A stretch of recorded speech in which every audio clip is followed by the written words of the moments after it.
Good evening.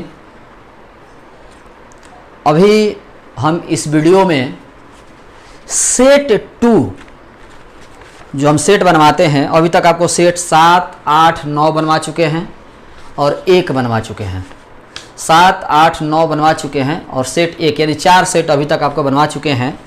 आज हम आपको सेट 2 बताने वाले हैं। सेट 2 बता रहे हैं, ध्यान दीजिएगा। पहला प्रश्न है, एक स्थिर विद्युत आवेश उत्पन्न करता है। एक स्थिर विद्युत आवेश उत्पन्न करता है। स्थिर आवेश रहेगा तो विद्युत क्षेत्र उत्पन्न करेगा, गतिमान आवेश रहेगा चुंबकीय क्षेत्र उत्पन्न होगा। तो समरूप वेग से गतिमान होगा। 3 प्रश्न आता है इसमें का, स्थिर आवेश उत्पन्न करता है, गतिमान आवेश उत्पन्न करता है और समरूप वेग से गतिमान आवेश उत्पन्न करता है। 3 तरह के प्रश्न आते हैं, एक स्थिर आवेश, एक गतिमान आवेश और एक समरूप वेग से गतिमान आवेश। तो स्थिर आवेश उत्पन्न करता है केवल विद्युतीय क्षेत्र, गतिमान आवेश उत्पन्न करता है विद्युत क्षेत्र और चुंबकीय क्षेत्र दोनों।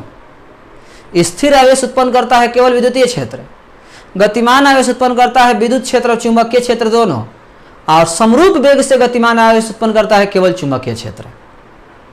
समरूप वेग से गतिमान आवेश उत्पन्न करता है केवल चुंबकीय क्षेत्र।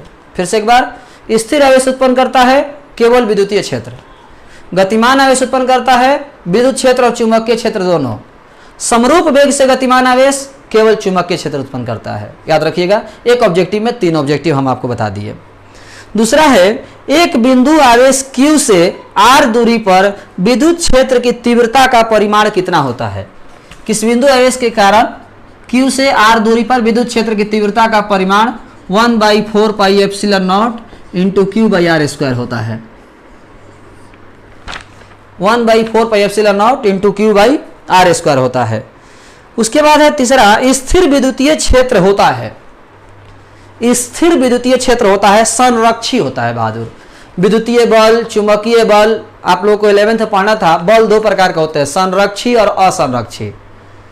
एक ऐसा बल जिसकी दिशा को विपरीत करने पर वो खोए हुए ऊर्जा को पुनः प्राप्त कर ले, वो संरक्षी बल है। और एक ऐसा बल जो जिसकी दिशा को विपरीत कर देने पर खोई हुई ऊर्जा को प्राप्त नहीं कर सके, वो असंरक्षी बल है। जैसे कि घर्षण बल, घर्षण बल या स्प्रिंग बल जो रबड़ वाला बल है, वो अपनी खोई हुई ऊर्जा को प्राप्त नहीं कर पाता है, इसीलिए वो असंरक्षी बल है। लेकिन गुरुत्वाकर्षण बल, विद्युतीय बल, चुंबकीय बल, ये सब संरक्षी बल हैं। यानी हम शॉर्ट में कहें तो घर्षण बल और स्प्रिंग बल को छोड़कर बाकी सब बल संरक्षी है। स्प्रिंग बल और घर्षण बल को छोड़कर बाकी सब बल संरक्षी है। घर्षण बल और स्प्रिंग बल जो है असंरक्षी बल है। तो स्थिर विद्युतीय क्षेत्र होता है, संरक्षी होता है। निम्न में से कौन विद्युत क्षेत्र की तीव्रता का मात्रक है। विद्युत क्षेत्र की तीव्रता का मात्रक न्यूटन पर कूलम होता है या वोल्ट पर मीटर होता है। किसी द्विध्रुव को एक समान विद्युत क्षेत्र में रखा गया है। किसी द्विध्रुव को एक समान विद्युत क्षेत्र में रखा गया है तो उस पर लगने वाला परिणामी बल, देखिए यहां पर लिखा हुआ है परिणामी बल, बल नहीं लिखा हुआ है, परिणामी बल। तो स्थिर कोई आवेश को, द्विध्रुव को एक समान विद्युत क्षेत्र में रखा गया है। तो जब द्विध्रुव को एक समान विद्युत क्षेत्र में रखेंगे तो याद होगा, आपको हम बताए थे कि जब द्विध्रुव को एक समान विद्युत क्षेत्र में रखेंगे, समरूप विद्युत क्षेत्र में रखेंगे, तो उस पर 2 बल लगता है, QE और QE, और ये दोनों बल एक दूसरे के बराबर एवं विपरीत होते हैं, इसीलिए परिणामी बल 0 होगा। जब द्विध्रुव को हम एक समान विद्युत क्षेत्र में रखेंगे तो एक बल इधर लगेगा Q इंटू E और एक बल इधर लगेगा Q इंटू E। जहां तक हमको याद है कि आप लोग को ध्यान होगा, इस तरह से हमने बताया था कि एक बल लगेगा Q इंटू E और एक बल लगेगा Q इंटू E। ये दोनों बल एक दूसरे के बराबर एवं विपरीत है, इसीलिए परिणामी बल 0 होगा। हम ऐसे भी पढ़ाया है, शायद आपको याद होगा कि समरूप विद्युत क्षेत्र में रखा जाए तो केवल बल आघूर्ण लगता है, बल नहीं लगता। याद होगा आप लोगों को, हम एक ऑब्जेक्टिव पढ़ाए थे कि समरूप विद्युत क्षेत्र में यदि द्विध्रुव को रखा जाए तो केवल बल आघूर्ण लगता है, बल का मान 0 होता है, बल आघूर्ण लगता है। लेकिन असमरूप विद्युत क्षेत्र में रखा जाए तो बल और बल आघूर्ण दोनों लगता है। असमरूप विद्युत क्षेत्र में रखा जाए तो बल भी लगेगा और बल आघूर्ण भी लगेगा, लेकिन समरूप में रखा जाए तो केवल बल आघूर्ण लगेगा, बल नहीं लगेगा, बल 0 होगा। आवेशित खोखले गोले के अंदर विद्युत तीव्रता का मान होता है, अभी जस्ट बताए हैं। खोखले गोले के अंदर विद्युत तीव्रता का मान शून्य होता है। खोखले गोले के अंदर विभव का मान समरूप होता है, कांस्टेंट होता है, स्थिर होता है। खोखले गोले के अंदर विभव का मान समरूप होता है, कांस्टेंट होता है, स्थिर होता है, लेकिन तीव्रता का मान शून्य होता है। खोखले गोले के अंदर तीव्रता का मान शून्य होता है, विभव का मान समरूप होता है, कांस्टेंट होता है, स्थिर होता है। एक और बात बहादुर, लाइव क्लास इधर 2-3 दिन नहीं चलेगा, थोड़ा सा मेरा तबीयत ठीक नहीं रह रहा है, तो लाइव क्लास नहीं चलेगा। अभी 2-3 दिन आप वीडियो के माध्यम से ही पढ़ाई करेंगे। अगला है पी आघूर्ण वाला, आघूर्ण दे दिया है पी, एक विद्युत द्विध्रुव ई तीव्रता वाले विद्युतीय क्षेत्र में रखा गया है, उस पर लगने वाला टॉर्क कितना होगा? टॉर्क माने बल आघूर्ण, तो टाउ बराबर होता है पी क्रॉस ई, टाउ बराबर पी ई साइन, तो टाउ बराबर पी क्रॉस ई, टाउ बराबर पी क्रॉस ई होता है। अगला है परावैद्युत माध्यम में विद्युत बल रेखाओं में होता है। परावैद्युत माध्यम में विद्युत बल रेखाओं में क्या होता है? तो परावैद्युत माध्यम में विद्युत बल रेखाओं के बीच हम याद होगा पढ़ाए हैं, परावैद्युत माध्यम के अंदर जब विद्युत बल रेखाएं प्रवेश करती है तो दूर दूर हो जाती हैं, यानी परावैद्युत माध्यम में विद्युत बल रेखाओं के बीच विकर्षण होता है, या ऐसा भी कह सकते हैं कि परावैद्युत माध्यम के अंदर विद्युत क्षेत्र कमजोर होता है। परावैद्युत माध्यम के अंदर जब विद्युत बल रेखाएं प्रवेश करती हैं तो दूर दूर हो जाती हैं, यानी परावैद्युत माध्यम के अंदर विद्युत बल रेखाओं में विकर्षण होता है, या ऐसा भी कह सकते हैं कि परावैद्युत माध्यम के अंदर विद्युत क्षेत्र का मान कमजोर होता है।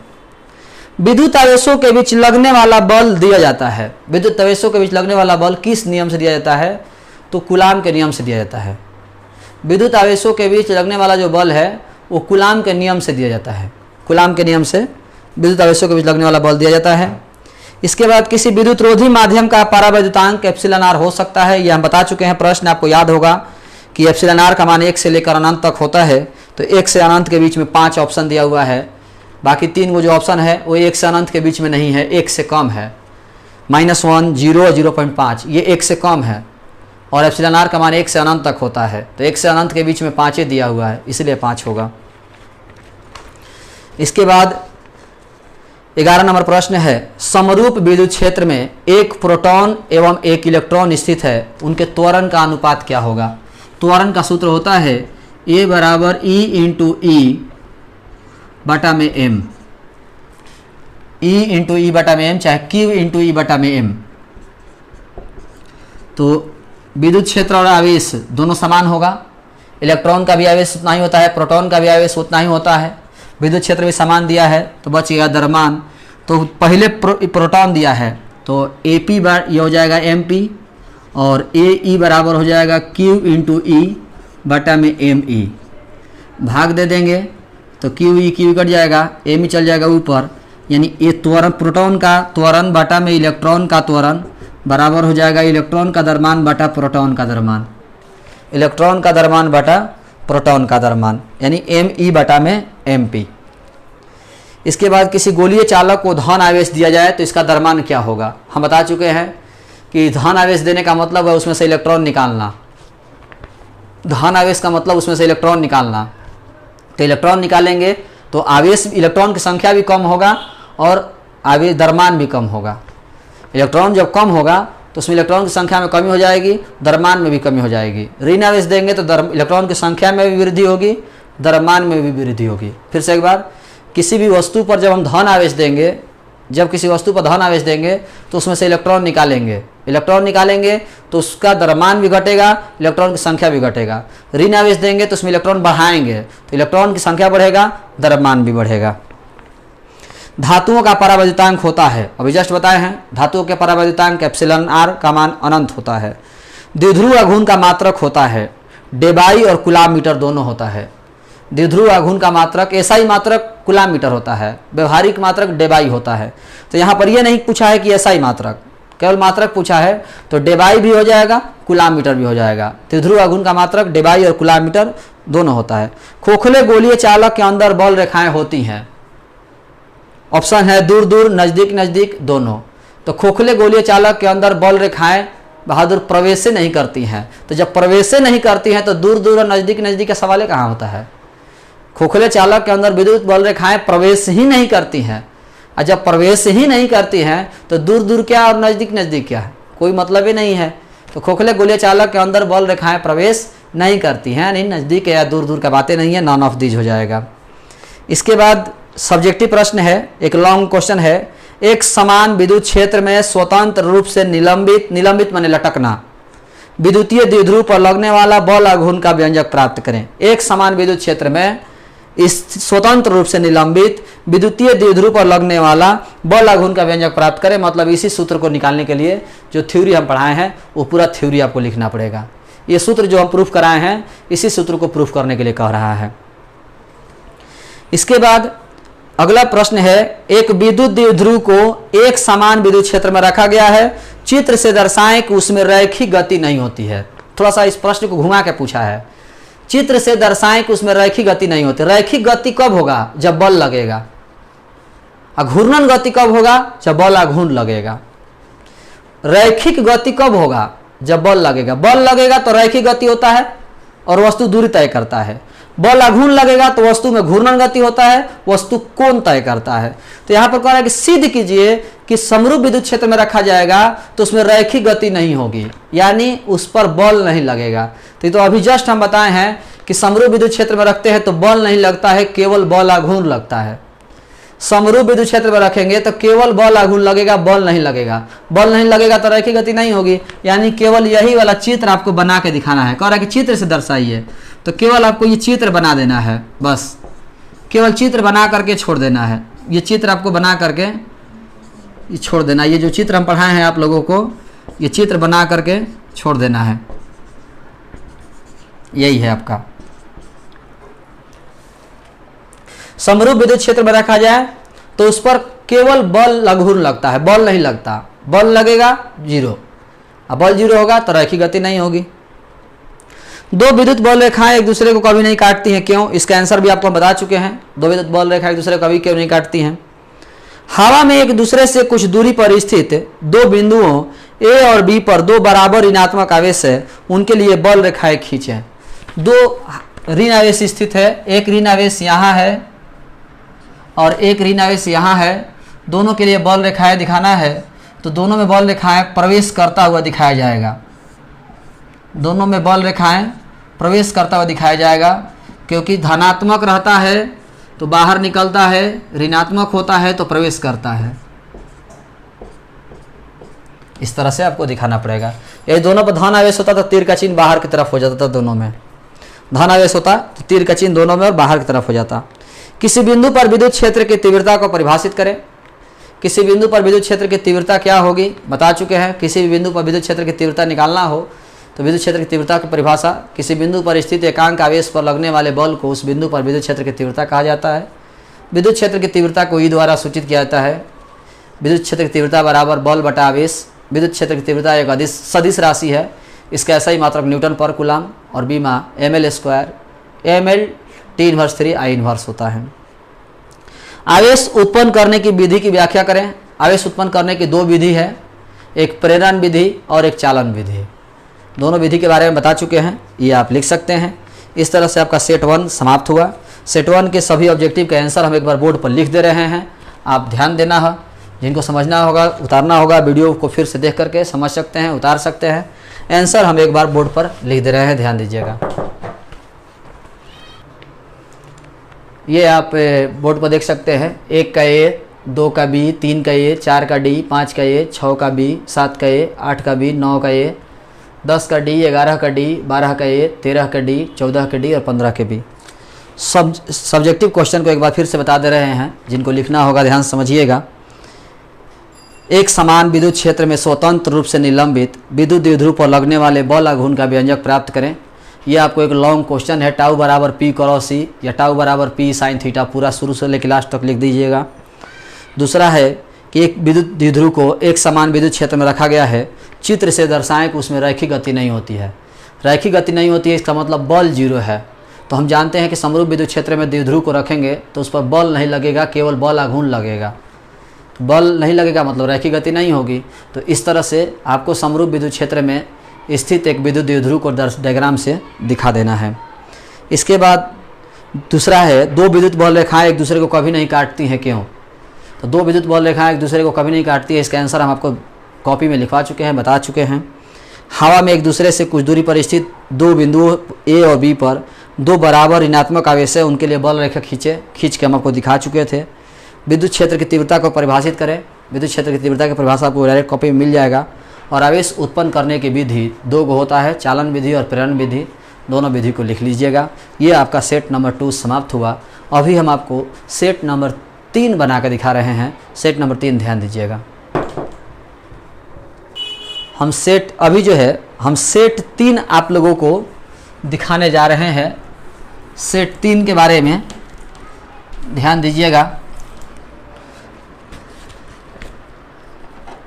सेट 3, किसी घिरे हुए बंद पृष्ठ पर विद्युत फ्लक्स के भीतर स्थित आवेश का होता है।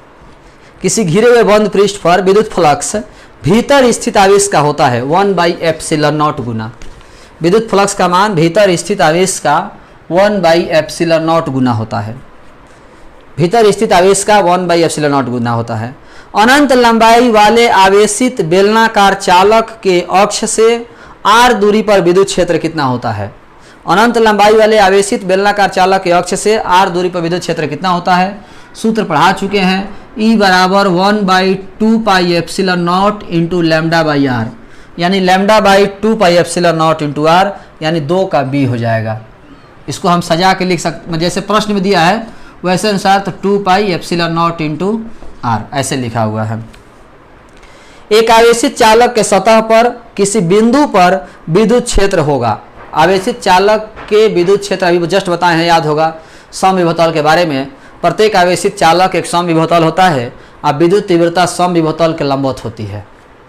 विद्युत तीव्रता समविभव के लंबवत होती है, यानी आवेशित चालक के लंबवत होती है। तो विद्युत तीव्रता सतह के लंबवत होगा। प्रत्येक आवेशित चालक एक समविभव होता है और विद्युत तीव्रता समविभव के लंबवत होती है। चौथा है, यदि गोले पर आवेश 10 माइक्रोकूलाम हो तो उसके सतह पर विद्युत फ्लक्स कितना होगा। आवेश दिया हुआ है, गोले पर आवेश देखिएगा, आवेश दिया हुआ है, Q का मान दिया हुआ है 10 माइक्रोकूलाम, फ्लक्स का मान पूछ रहा है। फाई बराबर 1/ε0 इंटू क्यू, 1/ε0 इंटू क्यू। तो ये आपका हो जाएगा 1/ε0 का मान यदि हम रखना चाहें तो लिख सकते हैं 9 गुना 4 पाई, 9 गुना 10 के पावर 9 गुना 4 पाई। क्यू का मान दिया है 10 माइक्रोकूलाम, तो 9 के 36 पाई गुना 9 1 10 में से 4, 10 36 गुना 10, 36 पाई गुना 10 के पावर 4 न्यूटन मीटर स्क्वायर पर कूलम। 1/ε0 का मान इतना हो जाएगा। कैसे हो जाएगा, तो 1/4πε0 बराबर होता है 9 गुना 10 के पावर 9। तो 1/4πε0 बराबर 9 गुना 10 के पावर 9, तो 1/ε0 बराबर ये जो 4 पाई है वो इधर गुना में आ जाएगा। जो 4 पाई है वो गुना में चल जाएगा। तो ये आपका हो जाएगा 4 का b, 36 पाई गुना 10 के पावर 4। पांचवा है, किसी दी गई दूरी पर स्थित दो इलेक्ट्रॉनों के बीच गुरुत्वाकर्षण बल और विद्युतीय बल Fg एवं Fe हो तो Fg बाटा Fe का मान कितना होगा। ये तो आपको खुद सॉल्व करके निकालना पड़ेगा।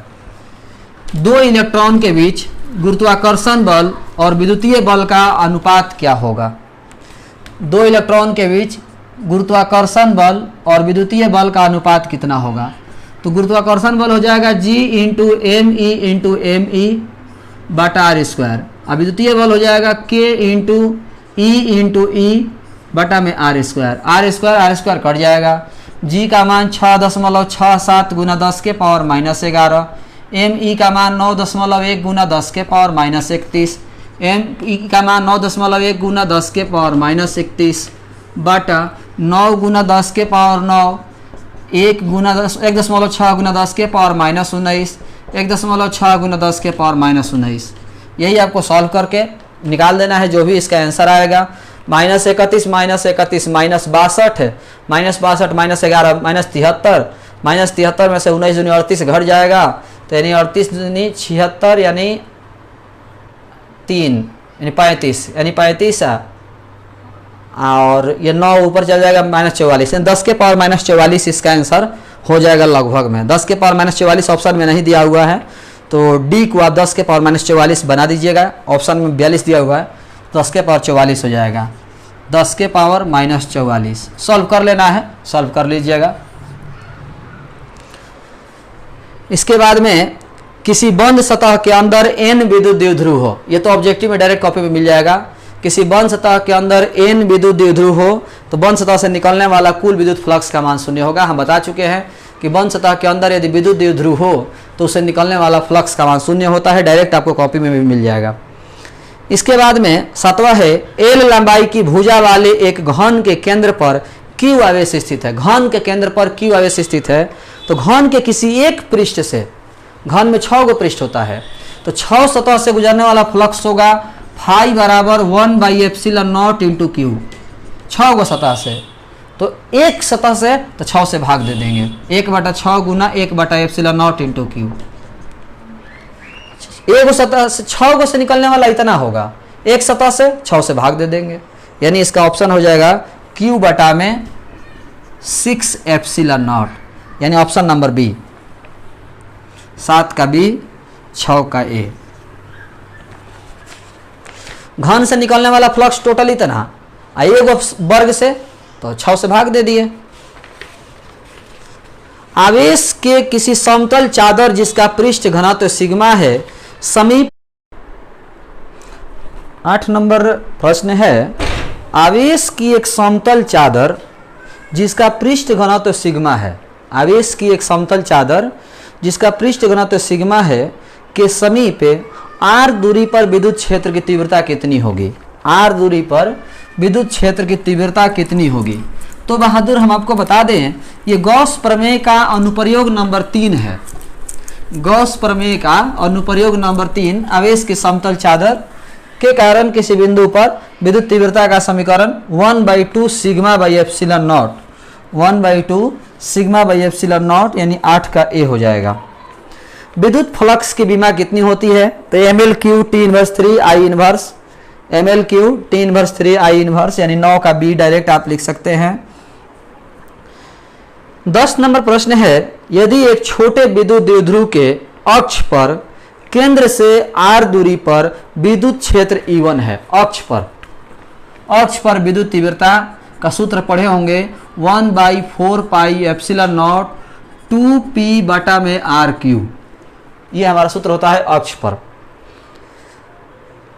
तथा द्विध्रुव के लंबवत समद्विभाजक रेखा पर 2r दूरी पर विद्युत क्षेत्र 2r, लंबवत समद्विभाजक पर 2r दिया है दूरी, E2 है, E2 आपका हो गया 1/4 pi epsilon nought into p बटा में 2r का होल क्यूब। दूरी हमारा 2r दिया हुआ है, तो E2 बराबर हो जाएगा 1/4 pi epsilon nought into p बटा में 8r/3, 8r/3।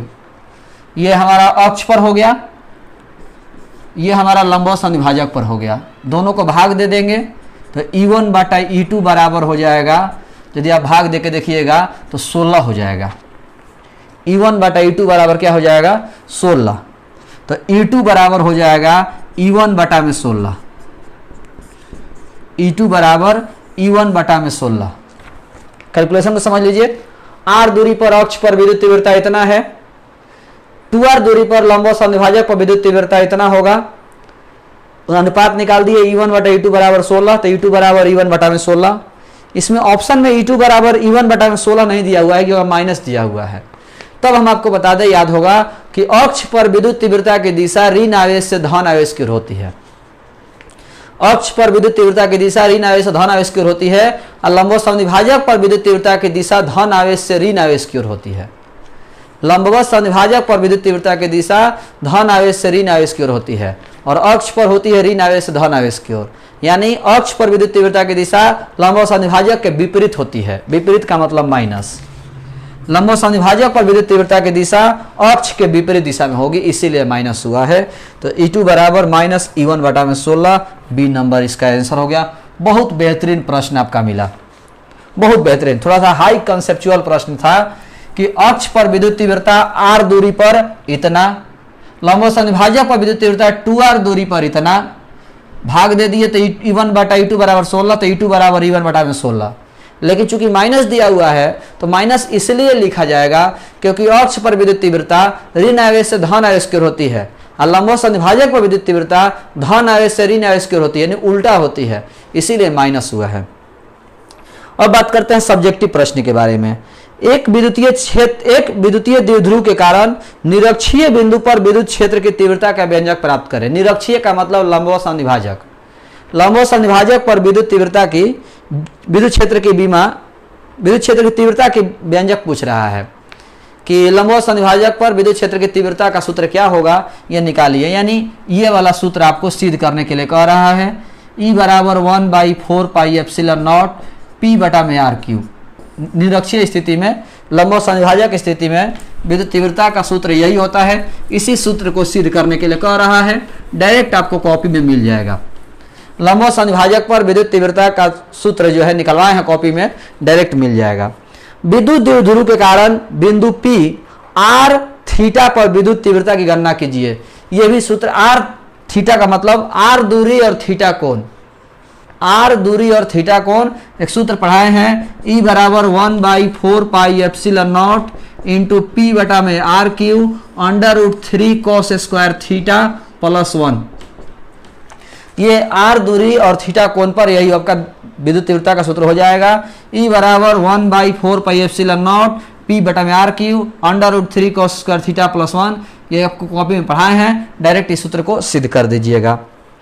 तीसरा है, गॉस का प्रमेय लिखें और समझाइए तथा इसकी सहायता से किसी बिंदु आवेश के कारण विद्युत क्षेत्र के लिए कूलाम का नियम स्थापित करें। गॉस प्रमेय का अनुप्रयोग नंबर 4। तीसरा जो यह पहला प्रश्न था, यह दूसरा प्रश्न हुआ। तीसरा जो प्रश्न है, गॉस प्रमेय अनुप्रयोग 4। गॉस प्रमेय लिखना है और अनुप्रमेय 4 लिखना है। स्थिर वैद्युतिकी में गॉस का प्रमेय लिखें और प्रमाणित करें। इसका उपयोग करके आवेश की समतल चादर के निकट किसी बिंदु पर विद्युत तीव्रता का मान ज्ञात करें। जो चौथा प्रश्न है वो गॉस प्रमेय अनुप्रयोग 3 है। पांचवा प्रश्न, स्थिर वैद्युतिकी में गॉस का प्रमेय क्या है? किसी आवेशित बेलनाकार चालक के अक्ष के लंबवत दिशा में स्थित बिंदु पर विद्युत तीव्रता की व्यंजक प्राप्त करें। पांचवा है गॉस का प्रमेय अनुप्रयोग नंबर 2। इसमें अनुप्रयोग 2 लिखना है। छठा, गॉस प्रमेय को लिखें और सिद्ध करें। एक आवेशित खोखले गोले के बाहर और अंदर किसी बिंदु पर विद्युत तीव्रता की गणना करें। छठा गॉस प्रमेय का अनुप्रयोग नंबर 1 है। और विद्युत द्विध्रुव की परिभाषित करें। सातवां आपका विद्युत द्विध्रुव की परिभाषा देना है, डायरेक्ट आपका हो जाएगा। ये तीसरा प्रश्न गॉस प्रमेय लिखना है और उसके बाद अनुप्रयोग 4 कर देना है। चौथा प्रश्न गॉस का प्रमेय लिखना है, उसके बाद अनुप्रयोग 3 लिख देना है। इसमें अनुप्रयोग 2 लिखना है, इसमें अनुप्रयोग 1 लिखना है। आप क्वेश्चन पढ़िएगा, आप भी देखिएगा कि क्या आपको समझ में आ रहा है कि हाँ अनुप्रयोग 1 लिखना है कि 2 लिखना है कि 3 लिखना है। यदि नहीं समझ में आएगा, नहीं ऐसा बुझाएगा, तो आप सवाल कर सकते हैं कि सर हम पढ़ रहे हैं तो हमको समझ में नहीं आ रहा है कि इसका आंसर क्या देना है। तो इस प्रश्न को आप लोग ध्यान रखिएगा। तो आज हम इस वीडियो में सेट 2 को बनवा दिए, सेट 2 और सेट 3। अगला वीडियो में हम अगले सेट को लेकर के मिलेंगे। तो आज की इस वीडियो में इतना ही, धन्यवाद।